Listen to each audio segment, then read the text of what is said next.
19 இருப்போம். 3ஆம் எக்காலம். இதற்கான வசனங்கள் வெளிப்படுத்தல் 8வது அதிகாரம் வசனங்கள் 10, 11.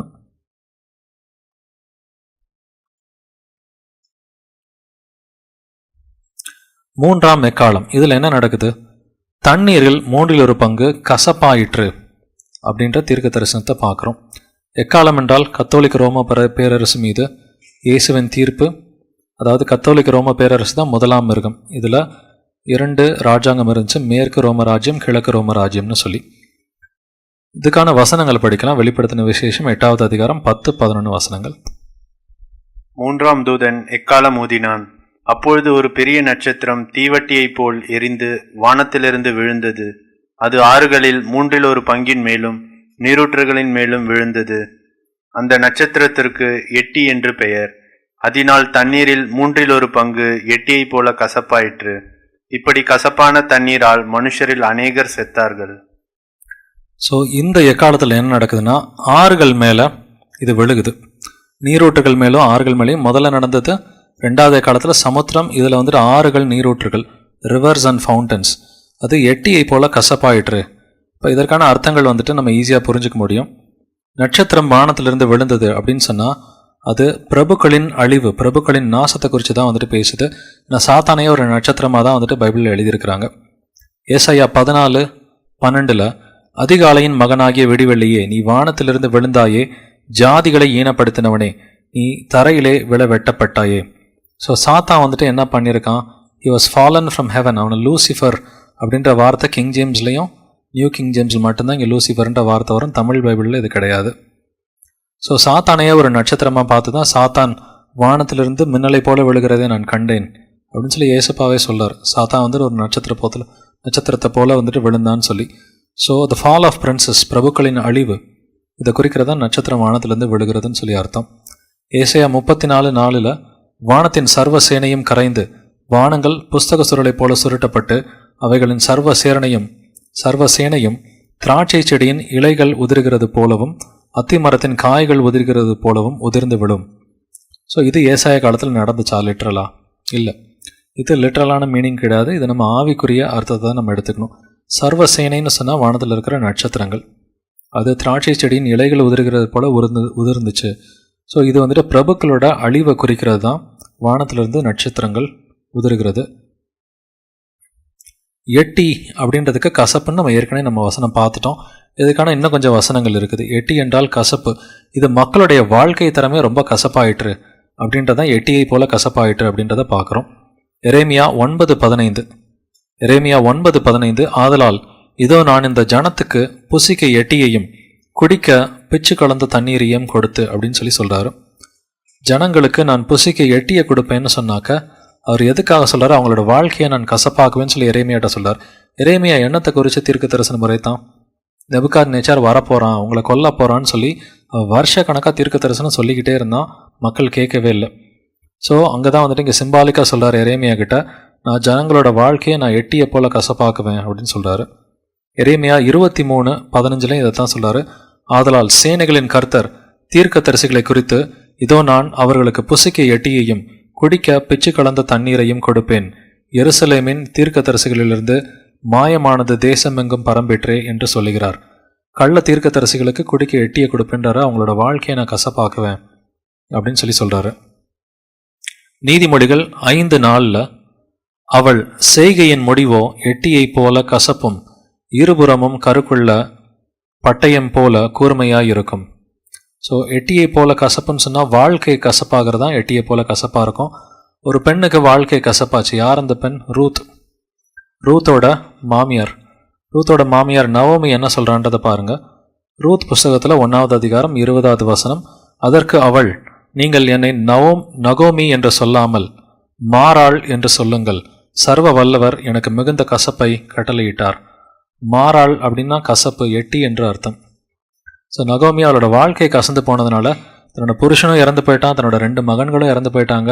இதனால் தன்னோட வாழ்க்கை கசந்து போனதுனால நீங்கள் மாறாள்னு கூப்பிடுங்க, என்னென்னா என்னோட வாழ்க்கை எட்டியை போல கசப்பாயிற்று. ஸோ எட்டியை போல ஆயிற்று அப்படின்னு சொல்லி இந்த தீர்க்க தரிசனத்தில் நம்ம பார்க்குறோம். பட் இந்த இதில் எது மேலே விழுகுது? அந்த நட்சத்திரம் எது மேலே விழுகுது? தண்ணீரில் விழுகுது. Rivers and fountains. Rivers and ஃபவுண்டன்ஸ்னு சொல்லி பார்க்குறோம். தண்ணீர்கள் வந்துட்டு மீண்டும் ஜனக்கூட்டத்தை தான் வந்து தண்ணீர்னு சொல்லி சொல்லப்பட்டிருக்கு. வெளிப்படுத்தின விசேஷம் 17-15 ரொம்ப தெளிவாக இருக்குது. பின்னும் அவன் என்னை நோக்கி, அந்த வேசி உட்கார்ந்திருக்கிற தண்ணீர்களை கண்டாயே, அவைகள் ஜனங்களும் கூட்டங்களும் ஜாதிகளும் பாஷைக்காரர்மாம். ஸோ தண்ணீர் என்று சொன்னாலே அது ஜனங்கள், கூட்டங்கள், ஜாதிகள், பாஷைக்காரர்கள். இது நம்ம எரேமியாலையும் பார்த்துட்டோம். எரேமியா 51:36 அதன் கடலை வற்ற பண்ணுவேன்னு சொல்லி சொல்றார். பாபிலோன் நாட்டோட கடலை, அதாவது அந்த மக்களை வற்ற பண்ணுவேன் அப்படின்னு சொல்லி ஆண்டவர் சொல்லியிருக்கிறாரு. ஏசாயா 8வது அதிகாரத்தில் வசனங்கள் 7-8 ஏற்கனவே நம்ம படித்தோம். திரளான ஆற்று நீரை போன்ற அசிரியாவின் ராஜா, அசிரியாவின் ராஜாவையும் அவனோட மகத்துவத்தையும் அவனோட மக்களையும் அவனோட படைகளை பார்த்து ஆற்று நீர் அப்படின்னு சொல்லி சொல்லப்பட்டிருக்குது. ஸோ இது தெளிவாக ஜனங்களை குறிப்பிடுற ஒரு விஷயந்தான். கடல்கள் கொந்தளிப்பு இது எப்படி இருக்குதுன்னு சொன்னாக்க ஜன கூட்டங்களோட அமளி அப்படின்னு சொல்லி ஏசாயா 17:12 சொல்லப்பட்டிருக்கு. கடல்கள் கொந்தளிப்பு, ஜன கூட்டங்களின் அமளி. சங்கீதம் 65 தாவீதும் சொல்றாரு, அலைகளின் இறைச்சல் எப்படி இருக்குதுன்னு சொன்னா ஜனங்களின் அமளியை போல இருக்குதுன்னு சொல்லி சொல்றான். தண்ணீர் என்றாலே மக்கள் என்ற அர்த்தம் வெளிப்படுத்தின விசேஷம் புஸ்தகத்துல. 3ஆம் எக்காலத்தோட விளக்கத்தை பார்க்கலாம். வானத்திலிருந்து விழுந்த அந்த நட்சத்திரம், அட்டிலான்னு சொல்லி ஒரு ராஜா இருந்தான். அட்டிலான்னு ஒரு ராஜா இருந்தான். அவன் ரோம ராஜ்யத்துக்கு எதிராக எழும்புனா. முதல் எக்காலத்தில் எந்த ராஜாவை பற்றி பார்த்தோம்? அலரிக் அப்படின்ற ஒரு ராஜாவை பற்றி பார்த்தோம். அடுத்து 2வது எக்காலத்தில் ஜென்சரிக்ன்ற ராஜாவை பார்த்தோம். 3வது எக்காலத்தில் அட்டிலான்னு இன்னொரு ராஜாவை வந்துட்டு ஏசப்பா எழுப்பி விட்டார், ரோமுக்கு எதிராக எழுப்பி விட்டார். ரோம ராஜ்யத்தில் அநேக நாசங்களை அவன் பண்ணான், ரோமுக்கு எதிராக கிளம்பி வந்து. தண்ணீர்களில் 1/3 பங்கு அப்படின்னு சொன்னால் ரோம ராஜ்யத்தில் 1/3 பங்குன்னு சொல்லி அர்த்தம். தண்ணீரில் 1/3 பங்கு கசப்பாயிட்டுனா நதிகளில் நடந்த போர்களில் மக்கள் கொல்லப்பட்டார்கள். இவனோட ஸ்பெஷாலிட்டி என்னன்னு பார்த்தீங்கன்னா, அவன் வந்து நதிகளில் தான் போர் செய்வான். அவனோட நிறையா போர்கள். இங்கே என்னென்ன நதிகள்லாம் ஐரோப்பாவில் இருக்குதுன்னு சொல்லி பார்த்தீங்கன்னா, தனுப் அப்படின்னு சொல்லி ஒரு பெரிய ரிவர் இருக்குது. அந்த நதி வந்துட்டு ஐரோப்பாவிலே வந்துட்டு 2வது பெரிய நதி அப்படின்னு சொல்லி சொல்லுவாங்க. அடுத்து போ ரிவர், வெட் ரிவர்னு சொல்லி இட்டாலியில் நிறையா நதிகள் இருக்குது. இந்த நதிகளில் அவன் அநேக சண்டைகள் போட்டு மக்களை சங்காரம் பண்ணியிருக்கிறான். நீங்கள் அட்டிலாவோட அந்த பேஜுக்கு போய் பார்த்தீங்கன்னா விக்கிபீடியாவில் அட்டிலா ராஜாவோட படங்கள்லாம் வந்துட்டு போட்டிருக்கிறாங்க. இவனை பற்றி பெரிய டிஸ்கிரிப்ஷன்ஸ் இருக்கும். இவன் வந்து எங்கெங்கெல்லாம் வந்துட்டு தன்னோட சண்டைகளை போட்டான் அப்படின்னு. இந்த சண்டைகளை வந்துட்டு பார்த்தீங்கன்னாக்க இங்கே தண்ணீர்கள் மேலே தான் அவன் சண்டை போட்ட மாதிரி இந்த படங்கள்லாம் வரைஞ்சி வச்சுருக்கிறாங்க. அவனோட சண்டைகள் வந்து நிறையா ரிவர் பேட்டில்ஸ் இருந்திருக்குது அப்படின்றதுனால தண்ணீர்கள் மேலே அவன் சண்டை போட்ட மாதிரி படங்கள் இருக்குது. இது எந்த வருஷம் நடந்துச்சு? 3ஆம் எக்காலம். இதோட நிறைவேறுதல் ரோமானிய பேரரசின் மீது அட்டிலாவின் படையெடுப்பு. இந்த அட்டிலா ராஜா இவன் ஹன் அப்படின்ற ஒரு குலத்தை சேர்ந்தவன். ஹன்ன்ற குலம் ஈஸியாக நம்ம கண்டுபிடிச்சிடலாம். ஹங்கேரின்ற ஒரு நாடு உங்களுக்கு தெரியும்னு நினைக்கிறேன். இந்த ஹங்கேரின்ற நாடே இந்த ஹன்ஸ் அப்படின்ற அந்த குலத்திலேருந்து வந்த நாடு தான் ஹங்கேரின்ற நாடு. இந்த ரோமானிய பேரரசின் மீது இவன் படையெடுத்த அந்த காலகட்டம் பார்த்தீங்கன்னாக்க கிபி 434 கிபி 468 வரைக்கும். இவன் ரோம ராஜ்யத்தில், அந்த கத்தோலிக்க ரோம ராஜ்யம் குறிப்பாக, இது சாதாரண ரோம ராஜ்யம் இல்லை, கத்தோலிக்க ரோம ராஜ்யத்தில் இருக்கிற அந்த மேற்கத்திய ரோம ராஜ்யத்தில் அநேக மக்களை கொலை பண்ணிட்டு கடைசியில் ரோமோட கேட்டில் வந்து நின்னான். ரோமோட கேட்டில் ரோம படையெடுத்து அவன் நின்றுக்கிட்டு இருந்த சமயத்தில் என்னாச்சுன்னா, இந்த எட்வர்ட் கிப்பன் அப்படின்றவர் வந்துட்டு பெரிய ஹிஸ்ட்ரி எழுதியிருக்கிறாரு ரோம ராஜ்யத்தை பற்றி. The decline and the fall of the Roman empire, the history of the decline and fall of the Roman empire. இது எழுதியே 200 வருஷத்துக்கு மேலே ஆகுது. இவரை மாதிரி ரோம ராஜ்யத்தை பற்றி ஒரு பெரிய ஹிஸ்ட்ரி எழுதின ஆள் வந்துட்டு யாருமே கிடையாது. இவர் ஒரு கிறிஸ்தவரே கிடையாது. இவருக்கு இயேசுவே ஆக்சுவலாக பிடிக்காது. இவரோட ஹிஸ்ட்ரியிலே அப்படி தான் இவர் எழுதியிருக்கிறாரு. இது ஒரு செக்குலர் ஹிஸ்டோரியன். செக்குலர் ஹிஸ்டோரியன் இவர் எழுதியிருக்கிற இந்த ஒர்க்ஸை வந்து படித்து பார்த்தோம்னு சொன்னால் என்ன சொல்கிறாருன்னா, அட்டிலா ராஜாவோட சண்டைகளெல்லாம் எங்கே நடந்துச்சுன்னு சொல்கிறாருன்னா, இது ரிவர்ஸ் நதிகளில் தான் அநேக சண்டைகளை இவன் போட்டான் அப்படின்னு சொல்கிறார். எந்தெந்த நதிகள்னு பார்த்தீங்கன்னா, இந்த தனியூப்ன்ற ரிவர், இது ஐரோப்பாவில் இருக்கிற 2வது பெரிய நதி. இதில் வந்துட்டு அவன் 8 லட்சம் பேரை அவனோட படைகளில் கூட்டிகிட்டு போனான் அப்படின்னு சொல்லி இவரோட ஹிஸ்ட்ரியில் சொல்லியிருக்கிறாரு. அடுத்து அங்கே இருக்கிற பெரிய ஒரு மவுண்டன், அந்த மலை பார்த்திங்கன்னா ஆல்ப்ஸ், இந்த இட்டாலியன் ஆல்ப்ஸ். இந்த இட்டாலியன் ஆல்ப்ஸ்லேருந்து வழிஞ்சு விடுற நதிகள், நிறையா நதிகள் இருக்குது. ஒன்று தனியூப், இன்னொன்று ரைன், அடுத்து போ ரிவர், வெட் ரிவர். ஸோ ஹிஸ்டோரியன்ஸ் வந்துட்டு என்ன சொல்கிறாங்க, வரலாற்று ஆசிரியர்கள்லாம் அவங்க 3 லட்சம் பேரை வந்துட்டு அவன் கொலை பண்ணான். நதிகளில் மட்டும் 3 லட்சம். யோசிச்சு பாருங்கள், நதிகளில் 3 லட்சம் பேரை கொலை பண்ணி போட்டால் என்ன நடக்கும்? முதல்ல வியாதி வரும். அந்த தண்ணீரை குடிக்கிறவங்களுக்கெல்லாம் வியாதி வரும். இதுதான் வந்துட்டு நடந்துச்சு. இது அவனோட அந்த அஃபீஷியல் அந்த சைட்டில் இருக்கிற அந்த ஃபோட்டோஸ். அவன் நதிகளில் வந்துட்டு அவன் போர் செஞ்சான் அப்படின்றதுக்கான அந்த ஃபோட்டோஸ் போட்டு வச்சுருக்கிறாங்க.